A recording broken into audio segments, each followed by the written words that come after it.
Suddenly, on the sonar screen was the shape of a giant shark. You can see the fin, the face, and for a moment there, everybody on that ship just froze. Divers filming a great white shark off Guadalupe Island caught something on camera that marine biologists are still arguing about. Months later, a 15-foot female glided past the cage, and one of the divers noticed a scar wrapped around her chest like a ring, a clean circular bite so wide it was bigger than the shark's own head. That is not a typo. The mouth that closed on her was larger than her skull. Nothing we have ever officially cataloged in the Pacific has jaws that size. And whatever does is still down there, still hunting, still hungry. A scar that should not exist. Isla Guadalupe sits about 130 miles off the coast of Baja California, a lonely volcanic island surrounded by cold, deep water that drops into shadow almost immediately. For people who love the ocean, this is one of the best spots on Earth to film great whites in their natural home. The sharks arrive every season because the island is basically a dinner plate stacked with elephant seals and sea lions. Solmar runs expeditions here year after year, and Maren Olsen has done more than 40 cage dives at this exact site. She knows what a normal great white looks like.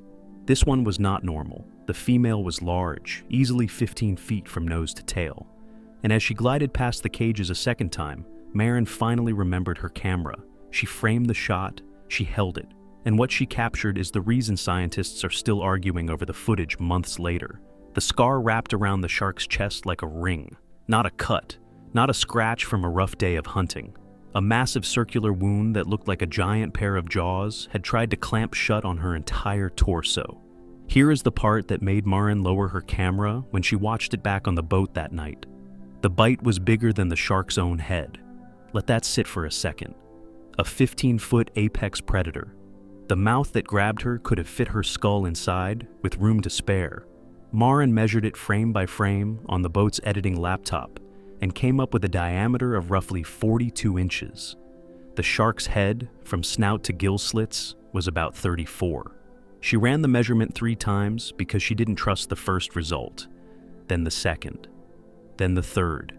Captain Hugo Valdez was running the boat that week, 20 years on Guadalupe waters. And when Maren played the clip for him in the galley, he watched it twice without saying anything. The second pass, he leaned closer to the screen. He paused the playback on the clearest frame. Then he told her what every captain in these waters has been trained to say when something doesn't add up. Log it, send it to the scientists. Do not post it until they call you back. He asked her how close she had been when she shot it. 15 feet, maybe 20. He didn't say anything to that either. 3 of the 6 cage divers on that trip did not get back in the water the next morning. 2 of them cited equipment issues. The third just said she wasn't ready. Great whites are built like tanks. They've been around for millions of years, and they've spent every one of those years becoming the perfect hunter. A female can grow to 20 feet long and weigh more than 4,000 pounds. Their skin is covered in tiny tooth-like scales called dermal denticles, which makes their hide as rough as sandpaper and nearly impossible to penetrate. A diver who brushes against a great white accidentally comes out bleeding. It takes a ridiculous amount of force to leave a permanent mark on an animal like that. And the bite on this female was almost perfectly circular, which means whatever did it closed its jaws in one clean motion around a body that was already the size of a small car. Not a slash, not a glancing blow, a commitment. A mouth that opened, closed, and tried to hold. Dr. Ryan Keller, a shark biologist with the Marine Conservation Science Institute, saw the footage 4 days later at her desk in San Diego. A colleague had forwarded it with no context, just a subject line that read, "Guadalupe, watch to the end." She watched it 3 times in a row before she said anything out loud. First pass, she thought it was a propeller scar. Second pass, she zoomed in on the edge of the wound and saw the triangular puncture pattern that ruled propellers out immediately. Third pass, she sat back in her chair and didn't move for almost a minute. Then she stood up, walked to the window, and said the thing nobody in the lab wanted to hear. That wound was not defensive. That wound was feeding behavior. Whatever made that mark was not warning the great white off her territory. It was trying to eat her. Rules of the deep. To understand what could do that, You have to start with how sharks actually treat each other. Great whites are not social animals. They're mostly lonely hunters. But when they gather at places like Guadalupe, they follow a strict hierarchy. Think of it like a dangerous social club, where the biggest member always gets the best seat. Size is everything. If a smaller shark gets too close to a bigger shark's meal, the bigger one gives a warning, usually a bump or a quick nip. That basically says, back off. Sometimes those warnings turn into real fights. Cage divers at Guadalupe have filmed shark-on-shark aggression dozens of times. One of Marin's co-workers, a veteran dive master named Theo Aguirre, has footage from 3 seasons ago of 2 14-foot males circling each other like boxers before one of them broke off and left the site for the rest of the week. That's a typical serious encounter. It's nothing close to what was done to the female. But this wasn't a warning. When 2 sharks fight, they go for the head, or the gills, the sensitive spots. This mark was wrapped around the middle of her body. That's not territorial behavior. That's something grabbing her to hold her still. And once you start thinking about it as a hunt instead of a fight, you run into a problem. Cannibalism is very real in the shark world. Bigger sharks will absolutely eat smaller ones if they get the chance. It's a calorie shortcut, a way to fuel up without chasing a seal. But the female at Guadalupe wasn't small. She was a 15-foot adult. For another shark to try and eat her, that attacker would have to be enormous. We're talking 25, maybe 30 feet long.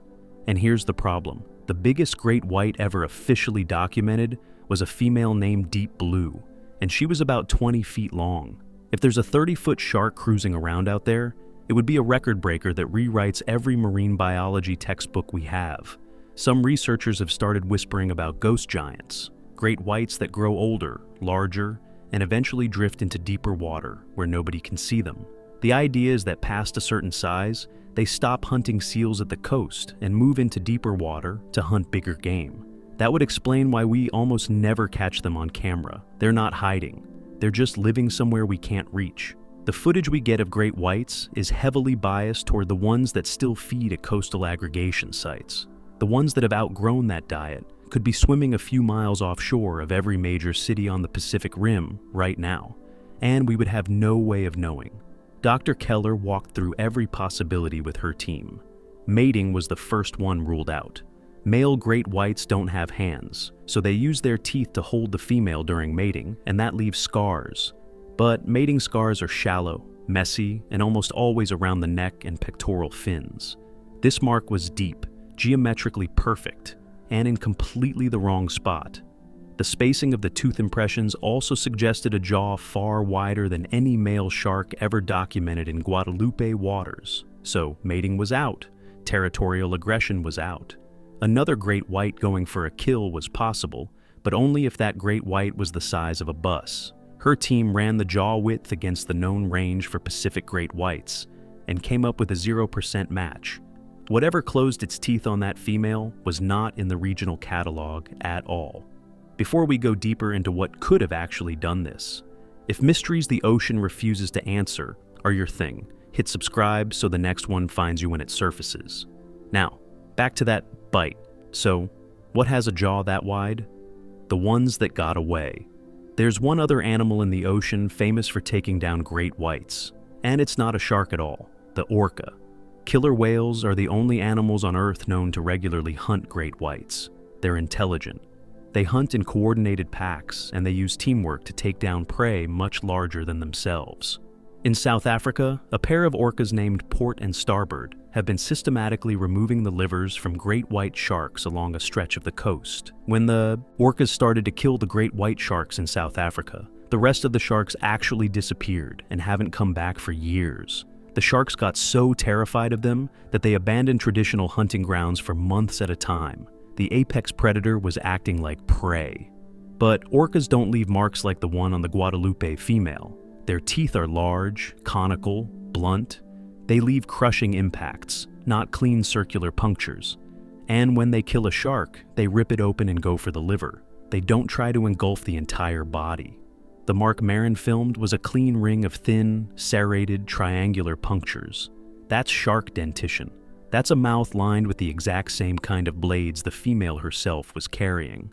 Dr. Keller said on the phone with Solmar that the attacker almost certainly shared an evolutionary lineage with great whites. It just happened to be much, much bigger. There is also no record of Pacific orcas targeting sharks at Guadalupe in that pattern. The port and starboard phenomenon is a South African story. Whatever grabbed the shark wasn't part of it. And here's what gets even stranger. The Guadalupe female was alive, healed, swimming like nothing had happened. Sharks have an immune system so unusual that medical researchers are actively studying it to help humans. They almost never get infections. Their skin closes massive wounds in weeks. There's a famous shark that was photographed with a huge chunk of its back missing after a boat propeller strike. And a year later, that same shark was filmed again, and the wound was nearly invisible. That resilience is exactly why the Guadalupe female was still alive to be filmed. A scar like hers represents trauma that would have instantly killed almost any other animal on the planet. Dr. Keller estimated the wound was at least 6 months old by the time Maren filmed it. 6 months of swimming, hunting, and surviving with a scar that size carved into her hide. Which means one of two things. Either the attack was a hit and run, something grabbed her, realized she was too big to swallow, and let go before it could finish. Or she fought her way out of a mouth that was actively closing on her. Either way, she got lucky. The ones that don't get lucky, we never see. That's the part people don't want to sit with. A great white swims at over 35 miles per hour when it's attacking, and so does anything built on the same body plan. When two ocean giants meet in the dark, the fight is over before anyone on the surface knows it happened. We only ever see the survivors. Back on the Solmar boat, Maren called her sister that night from the sat phone and told her she wasn't sure she'd ever feel the same way about the open water again. She described the scar. She described how the shark had looked straight at the cage on her second pass. Slow, aware, unbothered. Her sister asked if she was going back in the next day. Maren said she didn't know. Captain Valdez sent the raw file to 3 different marine institutes before breakfast the next morning. The footage started circulating in private research channels before anyone outside that circle knew it existed. And then, when Dr. Keller dug into the archive looking for precedents, she found one. An incident from 2014 that most people have already forgotten about, but that nobody in her field actually has. The 2014 tag off the coast of Australia in 2014, researchers tagged a 9-foot great white to study her migration. The tag was a sophisticated unit that reported depth and internal temperature, and for days, it behaved exactly as expected. The shark cruised, hunted, followed her normal routine. The data streaming back was textbook. Then she dove. Not a normal dive. She plunged to nearly 2,000 feet, far deeper than a great white of that size should voluntarily go. The researchers stared at the telemetry and assumed the tag had glitched. It hadn't. At the moment she hit bottom, the tag's temperature reading spiked from 46 degrees Fahrenheit, the ambient cold of that depth, up to nearly 80, almost instantly. One moment, she was in near freezing water. The next moment, she was inside something warm. That temperature jump means one thing. The shark had been swallowed. A great white's internal temperature doesn't climb that high.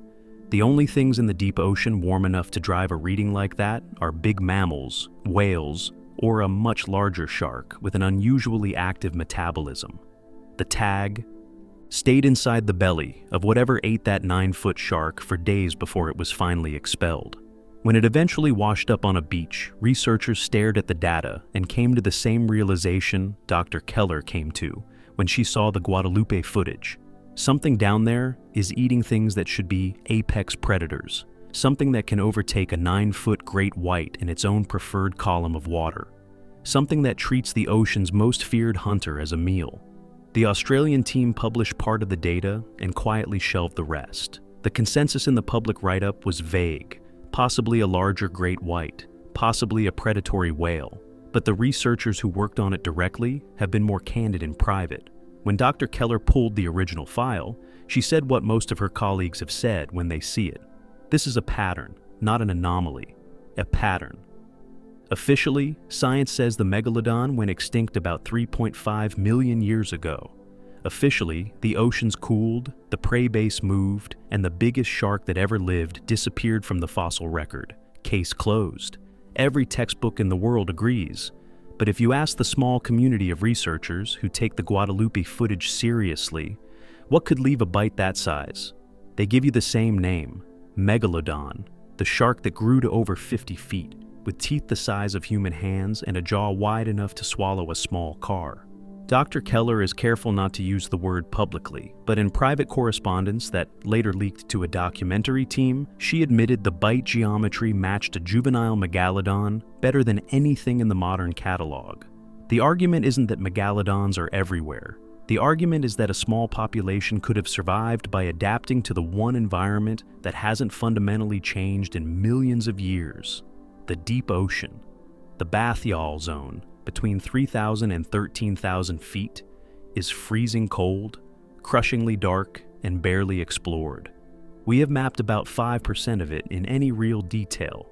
That leaves 95% of this world as potential habitat for whatever wants to stay hidden. If a colossal squid can thrive down there, the argument goes, why not a shark? Fresh-looking megalodon teeth have been pulled from the deep sea floor more than once. The official answer is that cold water and pressure preserve them perfectly. The unofficial answer is that the animals they fell out of might still be swimming. There are other theories, and some of them are arguably more disturbing than the megalodon one. One is that certain great whites, once they grow past a certain size, leave the surface for good and become something we don't really have a name for. The ocean version of elders who disappear into a place the rest of the species never goes. Another is abyssal gigantism, the same biological pattern that makes deep-sea isopods and squids balloon to impossible sizes. Applied to a Pacific sleeper shark or a Greenland shark, that pattern could produce a 30-foot scavenger that isn't new to science, but just far, far bigger than we've ever caught. Sleeper sharks are slow, patient. They don't chase prey so much as wait for it. A great white drifting through cold, deep water at reduced speed would be exactly the kind of opportunity a giant sleeper has evolved to take advantage of. It wouldn't need to outswim her. It would just need to close its jaws once. Dr. Keller's colleague at Scripps, a deep-sea ecologist named Dr. Jun Tanaka, pointed out something else worth thinking about. The warming of surface waters is pushing great whites to dive deeper for thermal comfort. That's measurable. It's already happening, which means the contact zone between the great whites we film and whatever lives below them is probably shrinking every year. Encounters that used to be rare are becoming less rare. Dr. Tanaka put it bluntly in an email to the team. The bite on the Guadalupe female isn't the beginning of a mystery. It's the first clear photograph of an interaction that has probably been happening for centuries, just in water too deep for us to see it. The camera finally got close enough, and a surviving shark finally swam back into range of a lens. And then there's the simplest theory of all. Sometimes nature produces an outlier. One individual great white born, without whatever hormonal cap, tells the rest of them to stop growing. A single animal that kept going long after its siblings stopped, feeding on elephant seals and other sharks until it reached a size nobody has ever measured, because nobody has ever gotten a clean look. Not a new species, just one ghost. A great white the size of a yacht moving through water we rarely visit. If that one animal exists, every time we put a camera in the water at Guadalupe, we're hoping and terrified it will cross the frame. Stack those theories next to each other, and a pattern shows up. All of them point to the same thing: an animal with shark dentition and a jaw wide enough to wrap around a full-grown great white. And if even one of these theories is right, the Guadalupe female is not going to be the last shark we find with a mark like hers. The deep keeps its secrets. Dr. Keller eventually flew down to Ensenada to meet Captain Valdez and Maren Olsen in person. She watched the original raw footage on Maren's laptop, frame by frame, for nearly an hour. She asked Maren to walk her through the dive minute by minute, how far away the shark was on the first pass, how the light moved, whether the female had reacted to the cage or ignored it. When she was done, Maren asked her the question everyone asks eventually: what was it? Dr. Keller took a long time to answer. Then she said she didn't know, and she was a scientist. So that was the only honest answer she could give. But she said something else too, something Maren repeated later in an interview. She said, "We've been treating the ocean like a place we finished mapping. We haven't. We've barely started. Maren Olsen still dives at Guadalupe. She told a documentary crew last month that she thinks about the female almost every time she goes down. Sometimes she feels her in the water before she sees her, a presence in the blue, a shape at the edge of visibility. The great whites at Guadalupe are individuals, and the regulars know them by name and by scar pattern. Marin has started keeping a private log of unusual marks she spots on other sharks at the site.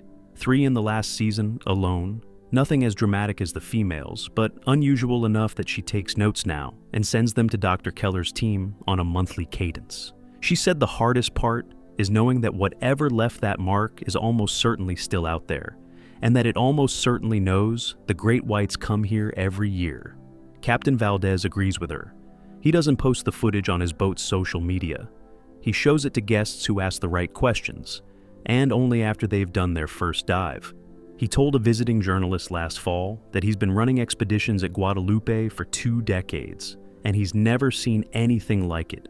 And he said it the way a man says something when he hopes he never sees it again.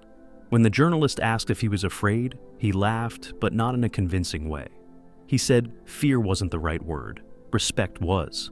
The kind of respect you give a part of the ocean that still hasn't decided whether to show you what's really down there. Dr. Keller keeps the Guadalupe clip on a drive in her office. She pulls it up for visiting researchers sometimes, and she says the reaction is always the same. A long silence followed by the same question. What did that? She's stopped trying to answer it with certainty. She just lets the footage speak for itself. One of her interns asked her last winter what she thought the odds were that we would ever identify the attacker in her lifetime. She thought about it for a minute. Then she said the odds were low, but not zero. And every year they get slightly better, because every year we put more cameras in deeper water. Every year we get a little closer. So, the next time you see a photograph of a great white shark, don't just look at the teeth, look at the skin. Look for the stories written in the scars. Those marks are telling us about battles fought in the dark, and about giants that still quietly roam the earth. Everyone is obsessed with the sharks we can see. The real mystery is the one we can't. Something is watching the great whites from below. It has been watching them for a very long time, and every once in a while, it reaches up and takes a bite. The deep does not answer to us. It never has. It never will. And somewhere off Guadalupe, a shark the size of a small bus is still swimming, still healed, still waiting. Do you believe a prehistoric giant like the megalodon is still hiding in the deep ocean canyons? Or do you think the answer is something we haven't even named yet? Drop your theory below. And if you want the next mystery to find you when it surfaces, hit subscribe.